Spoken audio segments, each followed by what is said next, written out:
teman-teman, perkenalkan nama saya Ibu Dwi Gede Chandra Wibawa dengan NIM 21153548086 dari jurusan Teknik Elektro, Prodi D4 Teknik Rekayasa Perangkat Lunak. Halo, perkenalkan nama saya Nika Devis Cayanti dengan NIM 21153548048. Saya berasal dari jurusan Teknik Elektro, Prodi Teknologi Rekayasa Perangkat Lunak. Perkenalkan, nama saya Niputri Widiani, NIM 21153540006, jurusan Teknik Elektro, Prodi D4 Teknik Rekayasa Perangkat Lunak. Perkenalkan, nama saya Niputu Satya Pradnya Yushadi, NIM 21156540026 dari jurusan Akuntansi, Prodi D4 Akuntansi Perpajakan. Perkenalkan, nama saya Putu Gede Dio Adiasa. NIM saya 21153540018. Saya berasal dari jurusan Teknik Elektro, Prodi D4 Teknik Rekayasa Perangkat Lunak. Hai, perkenalkan, nama saya Rizky Arizaki, NIM 21153540032, jurusan Teknik Elektro, Prodi D4 Teknologi Rekayasa Perangkat Lunak. Nama saya Ideo Madalit Kurniawan dengan NIM 21153540008 dari jurusan Teknik Elektro, Prodi D4 Teknologi Rekayasa Perangkat Lunak. Perkenalkan, nama saya Iputu Gede Krisna Wipayana dengan NIM 21153540036. Saya dari jurusan Elektro, Prodi Teknologi Rekayasa Perangkat Lunak. Perkenalkan, nama saya Kadek Panuwiranata, NIM 2115223011, jurusan Teknik Mesin, Prodi D3 PTU Teknik Pendingin dan Tata Udara. Perkenalkan, nama saya Kadek Hamadi Payana dengan NIM 21153540077 dari jurusan Teknik Elektro, Prodi D4 Teknik Rekayasa Perangkat Lunak.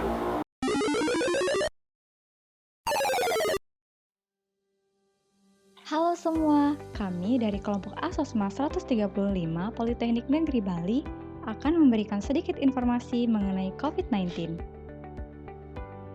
Semua masyarakat pasti sudah tahu bahwa hampir 2 tahun belakangan ini, beberapa negara di dunia, termasuk Indonesia, sedang dilanda wabah penyakit COVID-19.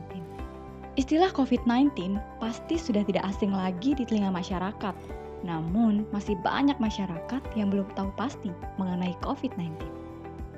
Nah, untuk itu, agar masyarakat sekalian tidak simpang siur dalam menerima informasi mengenai virus yang satu ini, mari simak penjelasan kami mengenai COVID-19, bagaimana gejala COVID-19, apa yang harus kita lakukan jika terkena COVID-19, dan bagaimana pencegahan COVID-19.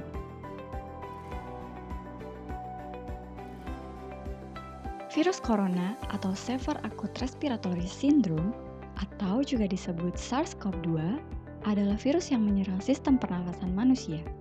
Penyakit karena infeksi virus ini disebut COVID-19. Virus corona dapat menyebabkan gangguan ringan pada sistem pernapasan seperti infeksi paru-paru yang berat hingga kematian. Coronavirus adalah kumpulan virus yang bisa menginfeksi sistem pernapasan. Pada banyak kasus, virus ini hanya menyebabkan infeksi pernafasan ringan, seperti flu. Namun, virus ini juga bisa menyebabkan infeksi pernapasan berat, seperti infeksi paru-paru atau yang biasa disebut pneumonia. Virus ini menular melalui percikan dahak atau droplet dari saluran pernapasan. Misalnya, ketika berada di ruangan tertutup yang ramai dengan sirkulasi udara yang kurang baik atau kontak langsung dengan droplet. Infeksi virus corona disebut COVID-19 dan pertama kali ditemukan di kota Wuhan, Cina pada akhir Desember 2019. Virus ini menular dengan sangat cepat dan telah menyebar ke hampir semua negara, termasuk Indonesia, hanya dalam waktu beberapa bulan. Menurut data yang dirilis Gugus Tugas Percepatan Penanganan COVID-19 Republik Indonesia, jumlah kasus terkonfirmasi positif hingga 6 Agustus 2021 adalah hampir 3 juta orang dengan jumlah kematian hampir 100.000 orang. tingkat kematian akibat COVID-19 adalah sekitar 2,9%. Jika dilihat dari persentase angka kematian yang dibagi menurut golongan usia, maka kelompok usia lebih dari 60 tahun memiliki persentase angka kematian yang lebih tinggi dibandingkan golongan usia lainnya. Sedangkan berdasarkan jenis kelamin, 53,1% penderita yang meninggal akibat COVID-19 adalah laki-laki dan 46,9% sisanya adalah perempuan. Gejala awal infeksi virus corona atau COVID-19 antara lain 1. Gejala ringan yaitu demam, pilek, batuk kering, sakit tenggorokan, dan sakit kepala. Setelah itu, gejala dapat hilang dan sembuh atau malah memberat. Gejala berat yaitu demam tinggi, batuk berdahak hingga berdarah, sesak nafas, dan nyeri dada. Gejala-gejala tersebut muncul ketika tubuh bereaksi melawan virus corona. Secara umum, ada 3 gejala yang menandakan seseorang terinfeksi virus corona, yaitu demam dengan suhu tubuh di atas 38 derajat Celcius, batuk kering, dan sesak napas. Ada beberapa gejala lain yang juga bisa muncul pada infeksi virus corona loh, meskipun lebih jarang, yaitu diare, sakit kepala, konjungtivitas, hilangnya kemampuan mengecap rasa, hilangnya kemampuan untuk mencium bau atau anosmia, dan ruam di kulit. Gejala-gejala COVID-19 ini umumnya muncul dalam waktu 2 hari sampai 2 minggu setelah penderita terpapar virus corona. Sebagian pasien yang terinfeksi virus corona bisa mengalami penurunan oksigen tanpa adanya gejala apapun.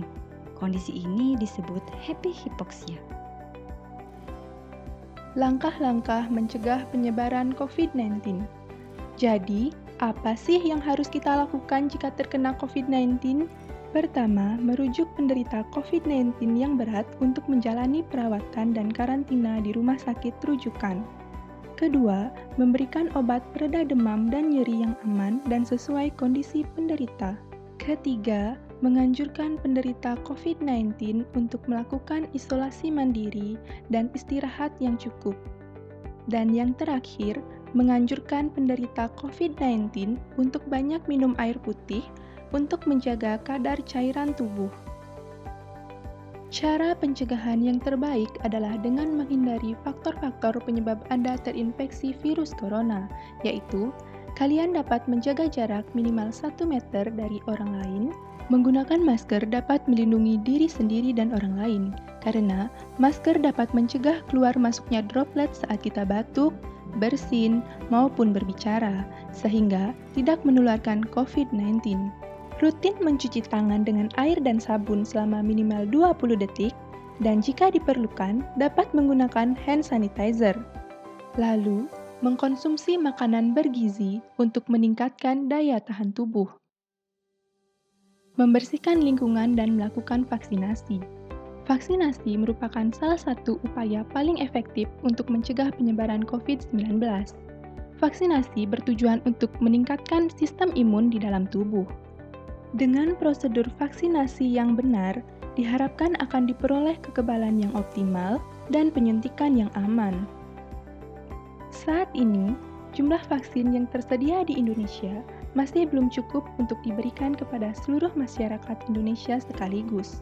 Maka dari itu, ada beberapa kelompok yang perlu diprioritaskan terlebih dahulu, yakni tenaga kesehatan, anggota TNI, aparat hukum, dan orang yang memiliki penyakit penyerta dengan risiko kematian yang tinggi.